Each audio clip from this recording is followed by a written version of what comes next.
স্বৈরাচার, দিল্লি যাবে রাজাকার, দিল্লি গেছে স্বৈরাচার, দিল্লি যাবে রাজাকার, রাজাকার আর স্বৈরাচার।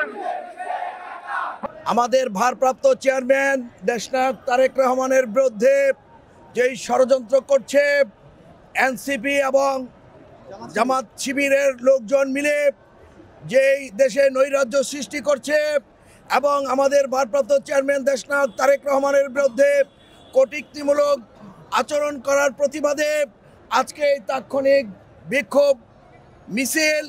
এই মিছিলে ঢাকা মহানগর বিএনপির সম্মানিত আহ্বায়ক জনাব আমিনুল হক এবং সদস্য সচিব হাজী মোস্তফা জামানের নেতৃত্বে আমরা রাজপথে নেমে এসেছি। আমরা এখান থেকে মিছিল করে দৈনিক বাংলা মোড় হয়ে দৈনিক বাংলা মোড় গিয়ে আমরা শেষ করব এবং সর্বোপরি আমরা এই কুলাঙ্গারদেরকে জানিয়ে দিতে চাই যে দেশনায়ক তারেক রহমানের বিরুদ্ধে কুরুচিপূর্ণ বক্তব্য দিয়ে পার পাওয়া যাবে না।